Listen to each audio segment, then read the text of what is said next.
This is the QTV Nightly News coming to you from our studio on Caraba Avenue, and I am Andy Kema. Thanks for joining us. Here are our top stories. At the end of his deployment, the outgoing European Union's ambassador in the Gambia, Corrado Pampaloni, bade farewell to President Barrow at the State House on Thursday. The Gambia's Foreign Minister, Dr. Mamadou Tangara, has officially entered the race for the position of Commonwealth Secretary General alongside two other African contenders. A Gambian delegation led by Information Minister Dr. Ismaila Cisse is in China, attending the 6th Forum on China-Africa Media Cooperation and High-Level Think Tank Dialogue. In international news, Senegal appears to be following in the footsteps of neighbors Guinea and Niger after Prime Minister Ousmane Sonko earlier this week launched a commission to investigate and renegotiate oil and mining deals signed by former President Macky Sall's government. In sports news, the Gambia's Karate Federation held a belt grading and award ceremony for karate masters who had successfully passed the exams. Those were the headlines, and now look at the stories in detail.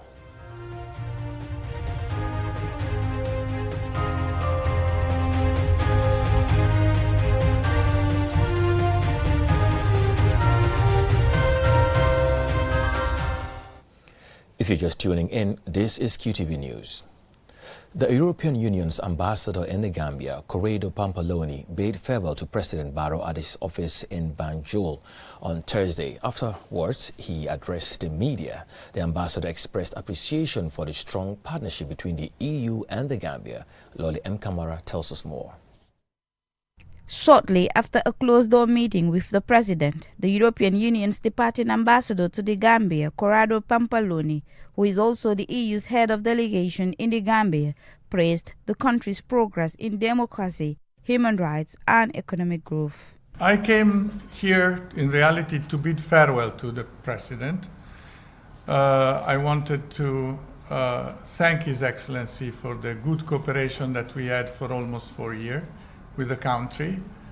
I will leave the country at the end of next week. It's a very sad moment for me, but I know that the legacy that we have created together will be strong and will even be stronger in the future. While highlighting some of the achievements of the EU-Gambia Partnership, he also reaffirmed the EU's commitment to supporting the Gambia's development and stability in the future. What we mentioned was the transition to a full transition to a democratic country that will probably complete the cycle with the new constitution. Now, the new constitution, as you know, has been just gazetted. There will be a period where the stakeholder will have to comment. But it's a good step forward, and I leave the country happy that we are at this point. On the security sector reform, we have here my dear Minister for Defense, and also there we have done big step forward. On the TRRC, we are still supporting the government to create a international tribunal. Ambassador Pampaloni thanked President Adama Barrow and the Gambian people for their support during his 4-year term. As His Excellency Barrow said, the richness of a country is the youth. And if we don't help the youth to remain in the country, that richness goes away. So we are creating jobs. We are further exploring the possibilities of the diversification of the creation of jobs and creation also of study, of skills. So I think that we are doing all the possible together with others, because we are not alone in this country. The Gambia doesn't count only on the European Union as a friend. You have many friends. So we all hope that if it is good now, it will be even better in the future. Ambassador Pampaloni, who took office in the Gambia in 2021 at a time when the Gambia, as everywhere else, was recovering from the impact of the COVID-19 pandemic, has been a key figure in the EU's partnership with the Gambia, particularly in democratic governance, including security sector reform, economic development, and human rights, to name a few. For QTV News, Loli M. Kamara. The Gambia's Foreign Minister, Dr. Mamadou Tangara, has officially entered the race for the position of Commonwealth Secretary General. The election will be held in October this year. The accomplished diplomat is one of the 3 Africans vying for this top role, alongside Ghana's Shirley Ayoko Bochwe and Lesotho's Senator Joshua Septiba. Aliu Cesar reports. Dr. Mamadou Tangara is a seasoned diplomat with extensive experience in international relations, having served as the Gambia's foreign minister since 2018 and previously as the Gambia's permanent representative to the United Nations in New York. The Commonwealth, formerly referred to as the British Commonwealth, is a 56-member organization focused on fostering international cooperation. Dr. Tangara, who also currently chairs the OIC Council of Foreign Ministers, has his campaign premised on promoting peace, human rights, and sustainable development within the Commonwealth. He says he is ready to serve with compassion for all member states, as well as with clarity of values that the Commonwealth is built upon. Among the seasoned diplomats' other priorities are the realization of the Commonwealth Parliamentary Association's mandate that will be sacrosanct to the values of the Commonwealth, such as supporting and strengthening parliamentary democracy. Furtherance to this is to achieve gender equality and to realize the rights of women and girls.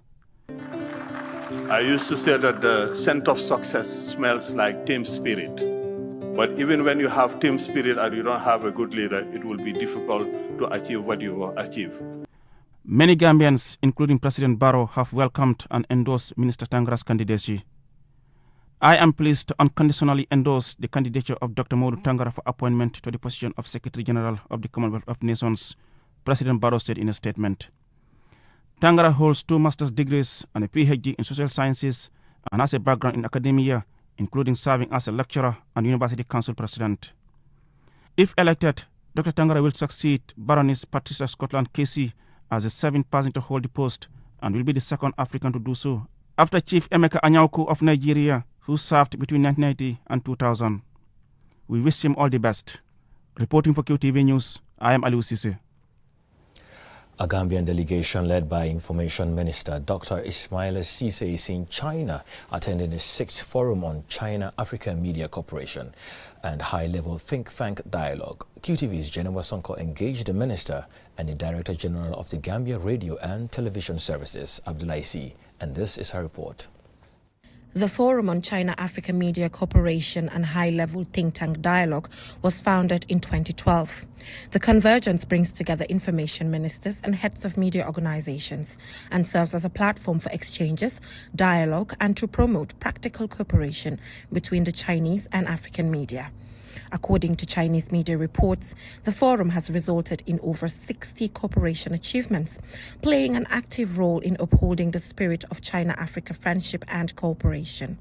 Gambia's Information Minister Dr. Ismaila Ceesay delivered a statement at a parallel session on building a new model of media collaboration in the Global South. How is China-Africa media cooperation a win-win situation? The partnership and the cooperation is mutually beneficial, both for the People's Republic of China, but also for Africa as well. Remember, this is the media forum where we discuss issues, how we can collaborate and cooperate in promoting media to boost and enhance the relationship.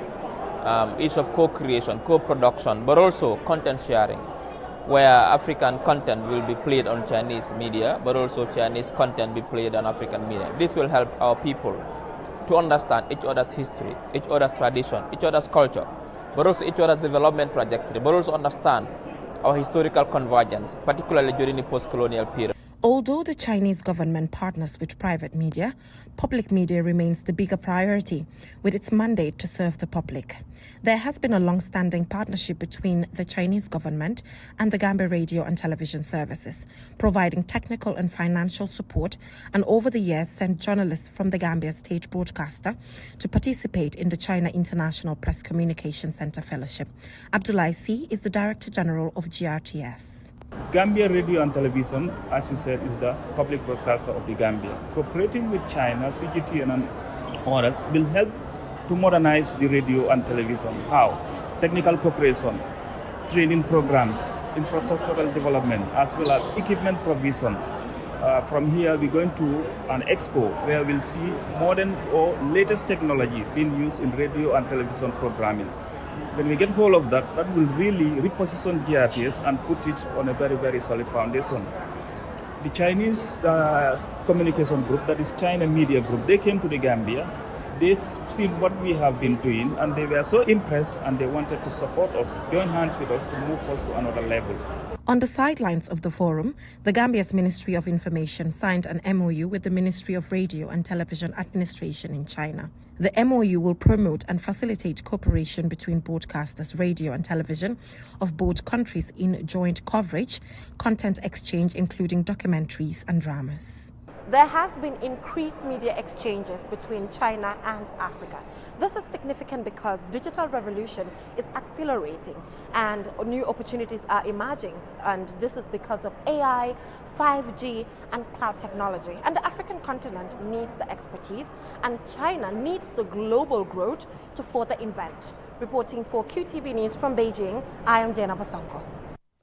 We'll now go for a commercial break. When we return, we have more local, international and sports news stories. Do stay tuned.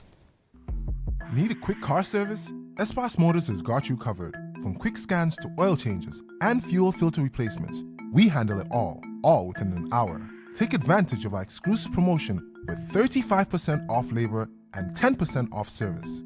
Espas Motors is located at Bertil Harding Highway, opposite Kotu Power Station. Book now. Call 353-4444, 352-2222, 385-6822. Hurry, offer ends September 7th. Espas Motors.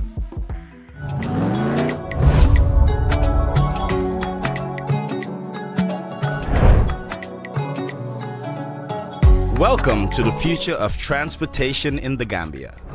The Bertil Harding Highway, a 22-kilometer double carriageway, is set to revolutionize travel and connectivity in our beloved country. The Bertil Harding Highway is transforming transportation in the Gambia with new roundabouts and vehicular overpasses. But safety must come first. Standing along the road or at roundabouts to flag down taxis creates unsafe conditions and unnecessary traffic jams. Remember, always board taxis at designated taxi garages or the garas located at major traffic points. Drivers stopping in no stopping zones will be penalized. Let's keep our roads clear and safe. Together, we can ensure a safe and efficient journey for all.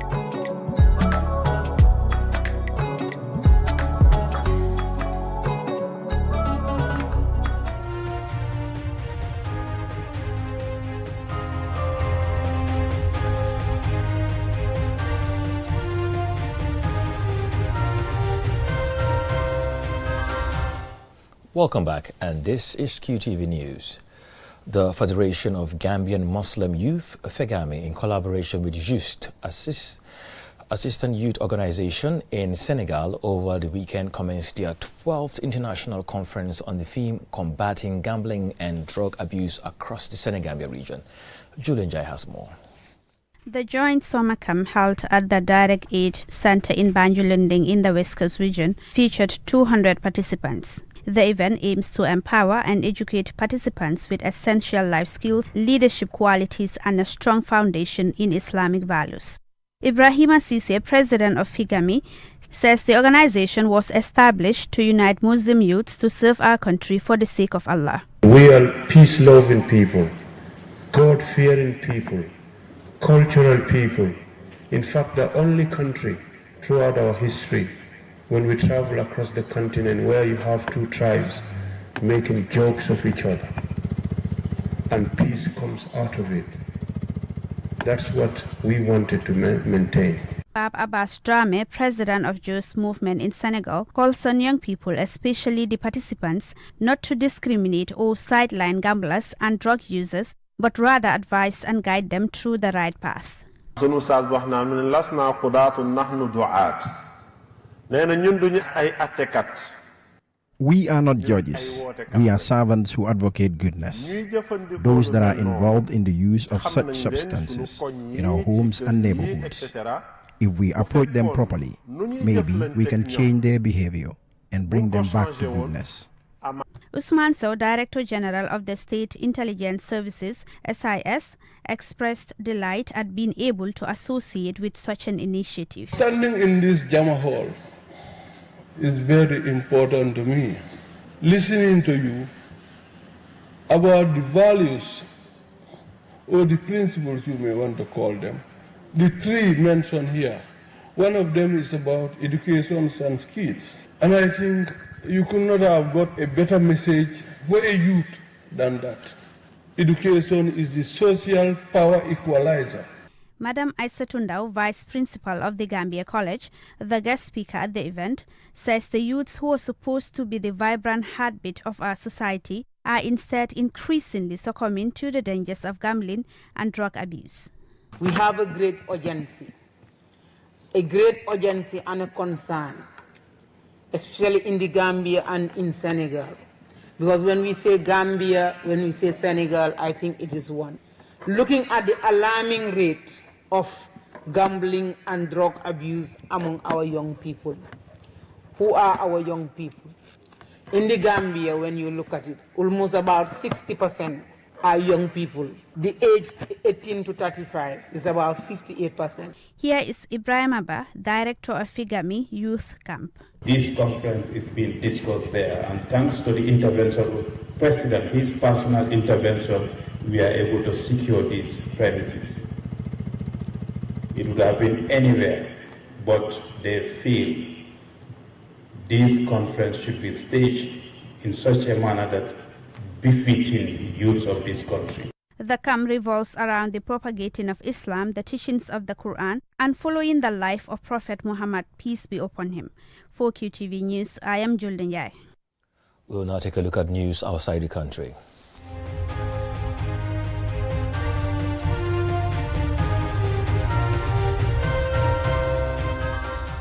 In international news, Senegal appears to be following in the footsteps of neighbors Guinea and Niger after Prime Minister Ousmane Sonko earlier this week launched a commission to investigate and renegotiate oil deals signed by former President Macky Sall's government.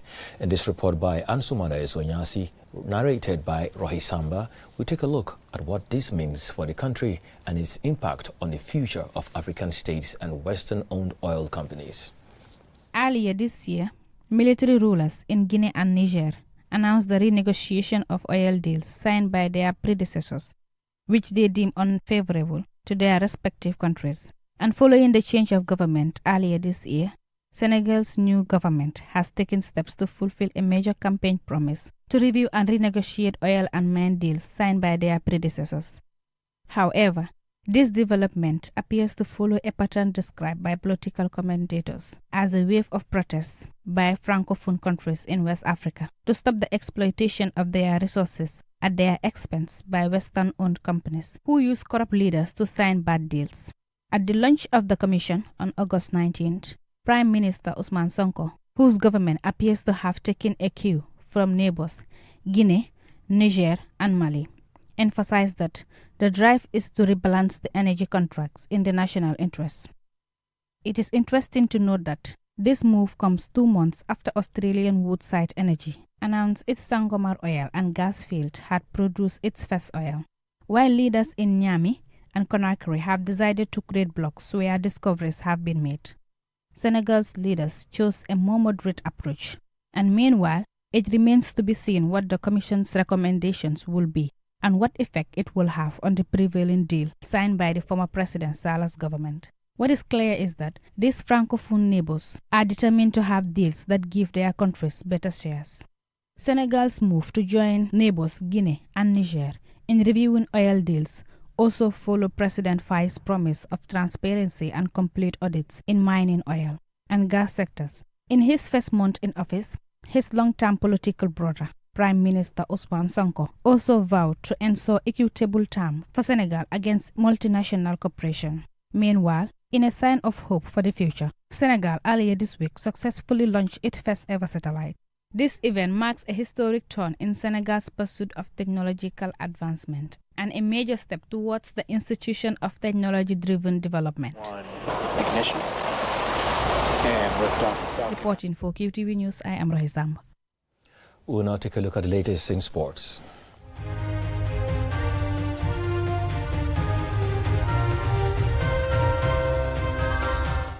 The Gambia Karate Federation held a belt grading and award ceremony for karate masters after they successfully passed the exams.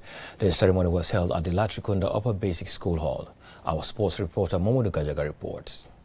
Priding themselves in promoting discipline, respect, assertiveness, physical and mental fitness in the leaders of the future, the Gambia Karate Federation certified karate masters from 1st Dan Black Belt to 3rd Dan Black Belt. Jibel Sise, a member of the Federation, described the program as a success. I can call it a very successful event. A successful event in the sense that it has marked a milestone that will be remembered in the history of karate. We are here today to award these winners on their achievement of different levels as far as karate is concerned. As you have seen here, we have awarded certificates on 1st level, 2nd level, and 3rd level. Several contestants demonstrated agility, strength, and endurance during the exhibition. These masters appeared thrilled to get their awards for their achievements in uniformity, solidarity, and discipline. Jibel Sise again. I believe this knowledge is not only going to be within themselves, but I believe it's going to be extended to the country at large. So the reason this is done is to widen in karate. So the new executive is just coming. Karate has been moving on, but in a very slow pace. So we are all trying our level best to make sure that it has gained momentum. So at this moment here, those people that are awarded the 3rd degree have the right to operate in their own school, in different karate schools or clubs. Karate is arguably the Gambia's oldest, most popular, most renowned martial art. Aside from the improvement in self-defense abilities, devotees believe that the practice increases confidence, self-discipline, and of course, fitness. For many, karate provides a firm foundation for children to cope with the challenges they face throughout their youth, laying the foundation for a healthy transition into adulthood. Modu Gajaga, QTV News. Before we end, here's a recap of the headlines. The European Union's ambassador in the Gambia, Corrado Pampaloni, bade farewell to President Barrow at the State House on Thursday. The Gambia's Foreign Minister, Dr. Mamadou Tangara, has officially entered the race for the position of Commonwealth Secretary General, alongside Ghana's Shelley Ayoko Bochwe and Lesotho's Senator Joshua Septiba. A Gambian delegation led by Information Minister Dr. Ismaila Cisse is in China, attending the 6th Forum on China-Africa Media Cooperation and high-level think tank dialogue. In international news, Senegal appears to be following the footsteps of neighbors Guinea and Niger after Prime Minister Ousmane Sonko earlier this week launched a commission to investigate and renegotiate oil and mining deals signed by former President Macky Sall's government. In sports news, the Gambia Karate Federation held a belt grading and award ceremony for karate masters who had successfully passed their exams. Well, that's all we have for you in this bulletin. Join us at 10 p.m. for another news bulletin. Thanks for watching.